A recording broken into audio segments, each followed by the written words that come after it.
They would have knocked him down and they would have got the job done and finished him.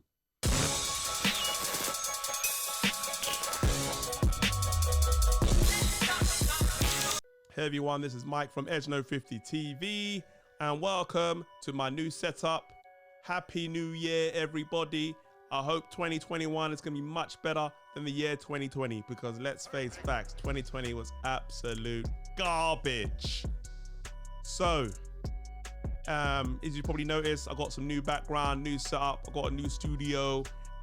You know, I'm very proud, a lot of hard work, a lot of time spent into this, and don't worry, 2021, like coronavirus ain't stopping me.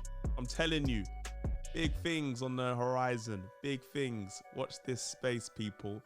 But until then, we're going to be talking about Ryan Garcia versus Luke Campbell that happened over the weekend. I was supposed to give my immediate reaction, but I couldn't do it because I was ill. I'm still ill now, but I am a little bit better now, so I'm better enough to give my my review on it. So that's what I'm going to do. So first up, give praise to Ryan Garcia. This was a big test fighting Luke Campbell, and you know, and this was supposed to be a step up fight for him. This is supposed to prove to see if Ryan Garcia has the chops to get to that next level, to see if Ryan Garcia is not just only a YouTube star, not just only an Instagram star. Is he more than that? Is he a true boxer? And I think that over the weekend he proved that he's a true boxer because he came from adversity. He got knocked down for the first time. He kept back up and he dominated and he got the stoppage in the 7th round. So he proved and he ticked all the boxes when it came down to the questions that people had of Ryan Garcia. You know, in the fight, one thing that was very impressive was his aggression, his confidence in the ring. He was very aggressive from the get. He moving forward, trying to narrow down the ring, close down the ring, as they say for Luke Campbell. Very aggressive, throwing lots of power shots. He looked like he wanted to try and get him out of there early. And his shots and his jabs was very fast.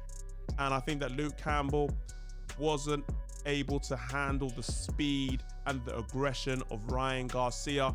It took him a while to try to find out how to navigate around this aggression because he's not used to seeing this Ryan Garcia that we saw over the weekend. Now let's talk about the 3rd round, the knockdown. The reason why he got caught is because of the other side of Ryan Garcia. There's the positives and the negatives. The positives I mentioned. The negatives is regards to his footwork, his movement, his ring generalship. He does not have it at all. Never, it did not existed. It was just walking forward and throwing shots. There wasn't a method. There was a method in regards to he was throwing shots, you know, all over to the body, but it wasn't a method to the madness. You know, when you're comparing it, let's say to Canelo, because his fighting style in this fight was, you can compare it to Canelo style, where, you know, trying to move and forward and try to throw. Canelo, he targets certain areas. He'll do the research.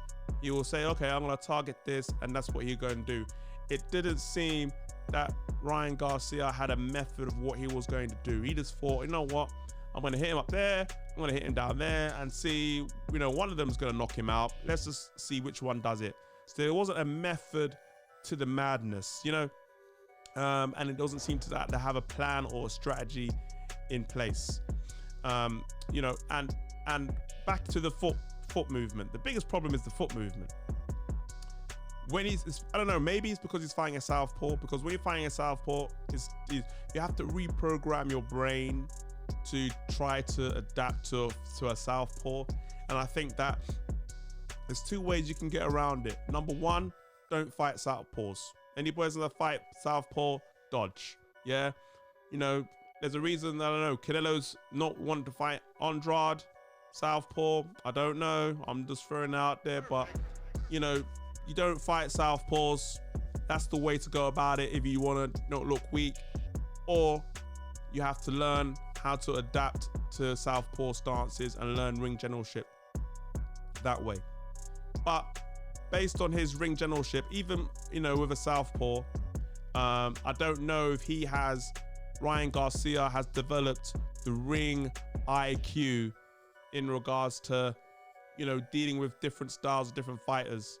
You know, he got knocked down in that third round, and yes, he got up like a warrior and he dominated, but he didn't learn the lessons from that punch. You know, he was still getting hooked. He was still getting hooked, hit by the check hook. He was still getting hit by counters. He was getting hit by the left hand still. You know, and he was walking in, and because of his positioning in straight lines, when you're facing a Southpaw, you can't face directly ahead with a Southpaw. You have to go at an angle, you know, at an angle. So then when you throw, you at least got time to see it coming. You can dodge it. Even if he does throw and you don't have time, it's gonna probably miss or hit the sides of your faces, you know. But if you're direct, and then he throws a punch, it's gonna hit you. Do you know what I mean? Whereas if you're on the sides, it doesn't hit. It hits the side, it hits the edges, you know. And Ryan Garcia was way too flat-footed, way too direct, you know, and the foot movement. So I think that with Campbell, great, but we have to keep it in perspective. If he was fighting, if that performance against a Devin Haney, against a Lomachenko, against a Teofimo Lopez, that against a Tank, even though Tank is, you know, fought lightweight once, but against any of those guys, they would have finished him in the third round. They would have knocked him down and they would have got the job done and finished him. So Ryan Garcia, he's not the finished article. There's lots of pluses to Ryan Garcia, but I think that he's not ready to face a Devin Haney yet. He's not ready to face a Tio. He's not ready to face a Loma or a Tank yet. All of them will want to fight Garcia because they're seeing what we and everybody else sees. They see food. They see chicken. They see French fries. They see fish. They see lamb, pork chop.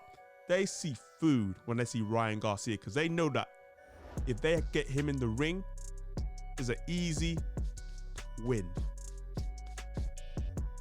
But lucky for him, he's got Oscar De La Hoya and Golden Boy, and they're not going to rush him to those fights yet.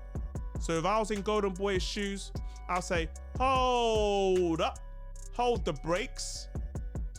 We're not going to put you in with those fights yet. We want to see you fight more fighters just below the elites. So I want him to see him fight someone like a Linares, a Richard Comey, and I want to see a better performance in those fights.